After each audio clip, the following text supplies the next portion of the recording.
Good afternoon, and thanks for joining us Across the Fence. I'm Fran Stoddard. Like me, I'm sure many of you have a favorite vegetable or berry farm you visit throughout the year. Combined, there are over 1,100 of these farms in Vermont, and thanks to season extension strategies like high tunnels, veggie and berry farms are growing businesses. If they want to continue expanding, they need to protect and improve natural resources.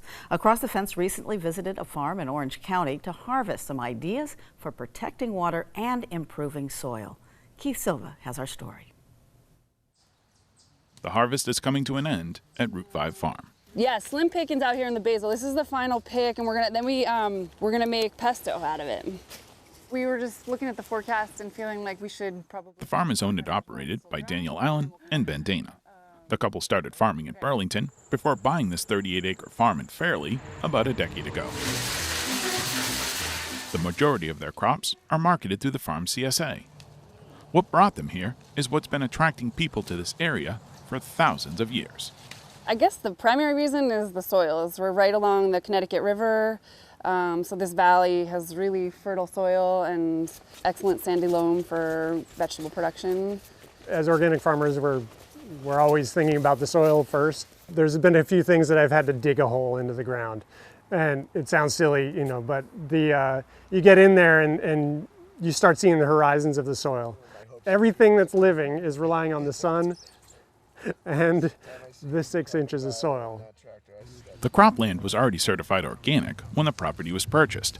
As stewards of the land, Dana and Allen have continued to build on that legacy.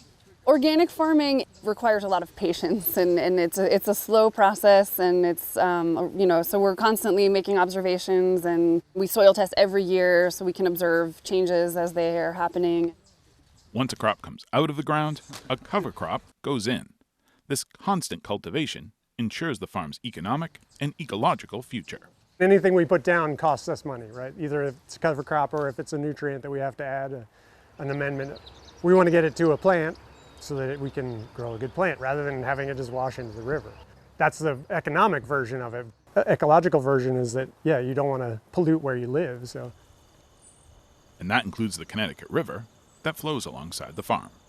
We can see that our actions have a direct impact on water quality and for whoever is downriver. So there's about 8 acres along the river that we don't ever cultivate. It's all just sort of left wild. So that buffer is sort of preventing erosion into the directly into the river. We've learned that buffer is really what protects water quality.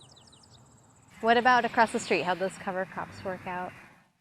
To sustainably get the most out of the soil, Dana and Allen work with UVM Extension Vegetable Nutrient Management Specialist, Becky Madden. They are growing really high-value crops on a small amount of land, and they have a lot riding on that. They've got 9 full-time employees. They have a lot of infrastructure. They have a lot that's like hinging on good nutrient management. If they don't get that right and they don't get good crops, it all kind of goes away. So I think the ecological piece underpins a lot of this in terms of making the farm system work. Madden works with farmers to develop a nutrient management plan. Data is put into a spreadsheet, which then acts like a kind of calculator to understand the soil's nutrient needs. People could, on their own, take soil test information and plug it into the calculator and understand the credits they're receiving from organic matter, cover crops, previous additions of manure and compost. They run it through the calculator, and then we talk about that. We look at that together, and then we work with the other pieces of the puzzle, like what particular amendments they're going to use, how much it costs, where they're going to get it, and then the cover cropping piece is really important.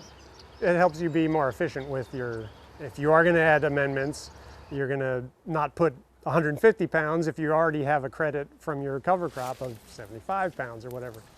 That leads to not having it run off. This kind of groundwork, put in by Madden and other UVM extension specialists, has led to success at Route 5 Farm. Our farm wouldn't be our farm, it wouldn't be as good without extension. UVM Extension brings us together, and they know the state so well. They know other farms. They have so much like really relevant experience compared to you search the web and you might get information about California or just some other place. That just the things that we do are so specific to this place that it helps to have these folks that know it so well. Epic. I wouldn't take much of the credit for their successes in terms of building soil health. I think bringing in the expert is really just to have a little bit of extra support. I think a big role for Extension is to learn from farmers and also to do some of the legwork that they don't have the time and headspace to do. So they ask the more intelligent questions about their land, and I can do a little bit of legwork to even from sourcing cover crop seed or just figuring out rates of things. It's a really generative community, and I think Extension is really the glue in spitting back out resources to them. Roots are what support and nourish plants. A similar synergy of expert advice and caring for the land is what's led to success down at Route 5 Farm. In Fairleigh, I'm Keith Silva with Across the Fence. Thank you, Keith. And joining me via Zoom to talk some more about Vermont's vegetable and berry industry is Becky Madden. Thank you so much for joining us, Becky. Hi, Fran. Thanks for having me. That's such a It's a great pleasure to be story. Yeah, it's wonderful that you're here. So about how many acres are in vegetable and berry production in Vermont, and what's the impact of these businesses on our state? Yeah, it's a really exciting industry that's been growing over the past several decades. There's, according to the 2017 Ag Census, which is the best data we have to work with, there's 4,000 acres in production in vegetable and berries in Vermont, generating about $33 million in annual revenue or annual sales. And this translates to about $7,000 gross revenue per acre. We estimate there's about 700 vegetable and berry farms in the state. Wow, it's terrific. Well, and we're talking about fairly small farms here. Route 5 Farm, which was featured in the video, farms on about 10 acres. How are they getting so much production out of so little acreage? It's a great question, and it's an exciting question, I think. Ben and Danielle and their team have just this amazing capacity, I think, to pay attention to the really big picture questions like soil health and water quality, as well as the minutia and day-to-day details of running an efficient farm and workplace. They do a lot of great record keeping, so I know they're constantly engaged in this iterative process of checking their records and their planning spreadsheets, and then how much they actually yielded and ultimately made economically over the course of the season. But I think what's really stands out to me, and I think they spoke very eloquently to in the story, is how at the core of all of their farming practices is a deep care for the earth and for the planet and for their soil health and water quality. And that's a really driving force. I think those are the questions that keep them up at night. And they're very committed to their organic practices. Right.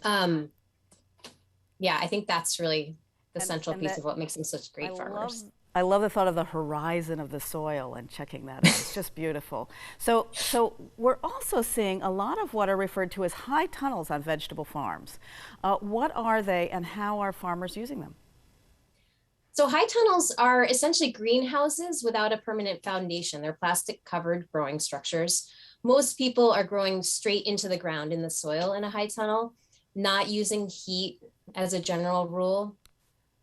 And these serve a lot of functions, especially in our climate. They protect crops from rain, and so farmers can control irrigation and water delivery right to the plants. Mm-hmm. They protecting the crops from the rain reduces disease, inoculum, so the leaves are drier over the course of a season. If you've ever grown a garden tomato in the field, you know how quickly they fold to disease. High tunnels also allow growers to grow vertically, so there's a lot more intensity of crop production. You can generate, our estimates for high tunnel tomatoes is that you yield about 3 pounds per square foot, and most growers sell those tomatoes for about $3 per pound. This translates to about $9 per square foot in a tunnel. And this is not census data because the tunnels are just going up, as you've seen on the landscape, pretty rapidly. There's an NRCS grant program that funds them. But we have about 1.5 million square feet in tunnels in Vermont, which translates to about $13.5 million in revenue. And if you go back to that number from the census of $33 million or whatever, across the whole vegetable farm industry, that the high tunnels are really a significant part of this piece of this puzzle. Absolutely. And then Becky, you can also grow kind of crops that are out of the ordinary for Vermont as quickly. Yeah, that's a fun one. Ben and Danielle are growing ginger and turmeric, and quite successfully. They're economically viable crops in this climate. And I'd also say that tunnels are a climate resiliency plan. They are really helping people buffer themselves against the extremes of climate. So before we go, just talk quickly about the Vermont Vegetable and Berry Growers Association and how that helps. It's a great group. It's been around since 1976 with the mission of supporting farms with an economic, environmental, and social mission. And it's a sharing group. There's a listserv where people email all sorts of questions, anything from selling something to a horticultural question. And the culture of growers in Vermont is just quite phenomenal with the way folks trade information, share, and support each other. Ben and Danielle have really tapped into that. So Extension facilitates some of that, but I really give the growers tons of credit for sharing. The Veg and Berry Growers Association offers folks membership into this listserv, plus they can enroll in the CAPS, the produce safety program that Hans Estrin runs, and a new website we've built that has the CAPS program, as well as a soil health website that I've been working on. Great, and you hold an annual association meeting. Do you have a plan for 2022? We're working on it. Our board meets in November. My sense is it'll probably be virtual. Fantastic. To learn more about this, you can go to the Vermont Vegetable and Berry Growers Association, that is. You can visit UVM's commercial horticulture page. The address is on your screen. Thank you so much for joining us. You'll find the information about membership in the Growers Association, along with resources on high tunnels and greenhouse production that we talked about. Becky, thank you so much for joining us and letting us know some of the innovations that are happening out there. Thanks for having me. Thanks for a great program. Okay, thanks a lot. Take care. And thank you for joining us across the fence. I'm Fran Stoddard. Stay well.